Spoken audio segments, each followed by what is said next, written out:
All is One Reflections. My name is Dr. OK. You guys may know me also as Reverend Priestess Osun Kemibi, and I am a holistic health practitioner, biological health scientist, root doctor, and everything you need to get right, mind, body, and soul.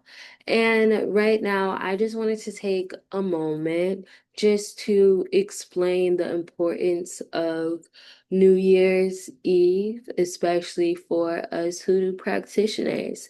And it's so important that we take the time to really acknowledge what's going on within this time, to not only honor our ancestors, but to make sure that we are showing reverence to our individual and collective bloodlines, that we are keeping the tradition going, and we are inviting our village, children, family, loved ones in on this celebration as well.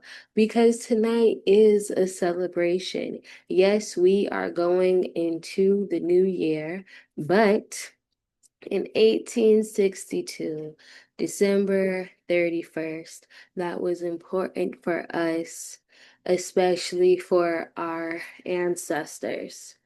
On this day, in the evening time, everybody was gathering, hiding so they can praise in peace, pray in peace, dance, sing, and be merry. Because when midnight hit, our enslaved ancestors would be considered free. This is because of the Emancipation Proclamation that was the order was sent out in September of that year, but it wouldn't be effective until midnight, January 1st of 1863.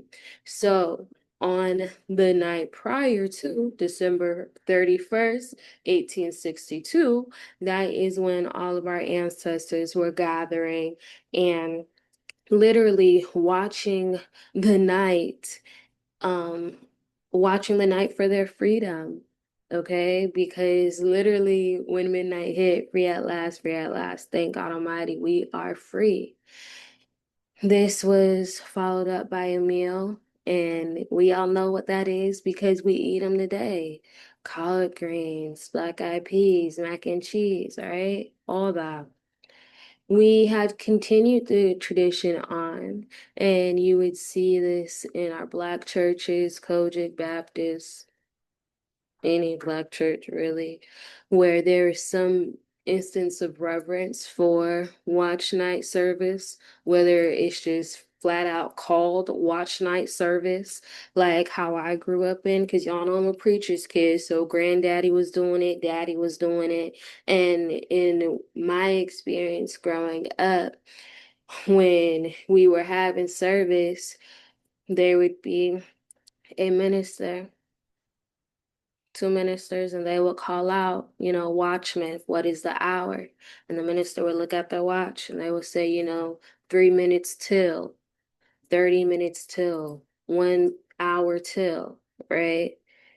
Counting down the time to where we would be considered free.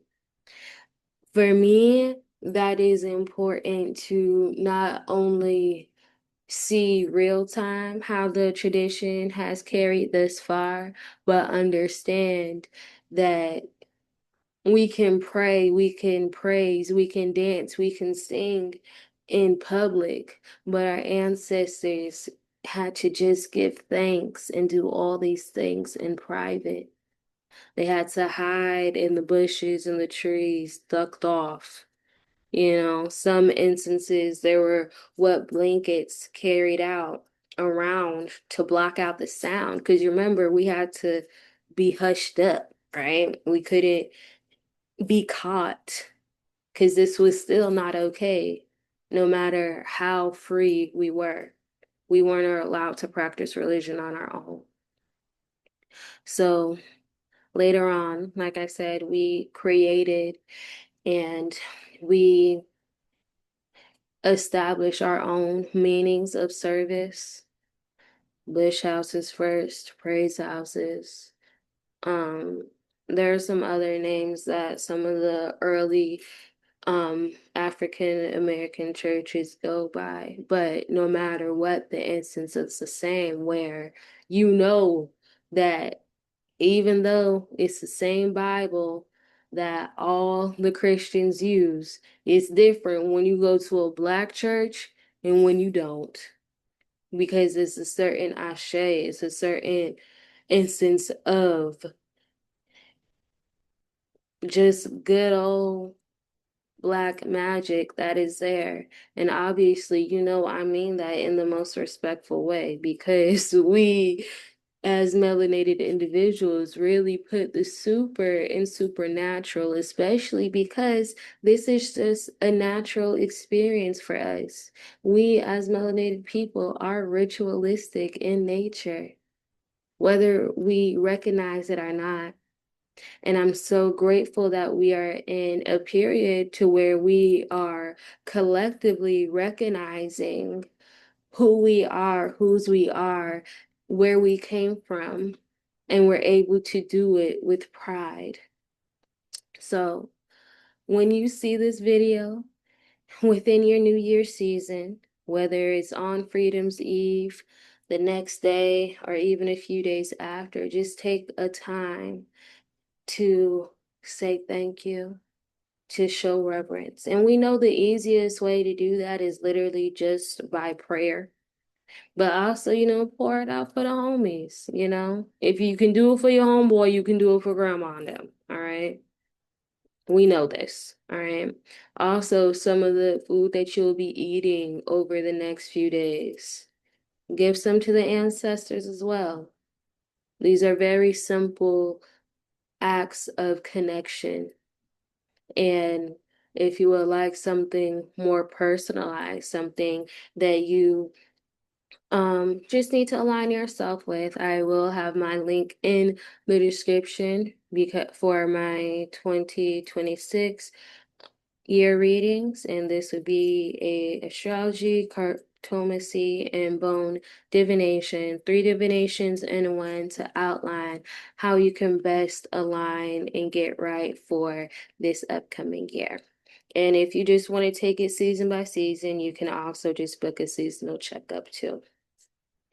My name is Reverend Priestess Osun Kemibi, aka Dr. OK, and I have briefly expressed the importance of New Year's for Hoodoo practitioners because it's our birthright and we deserve to know our history. Okay. Until next time, peace like the river.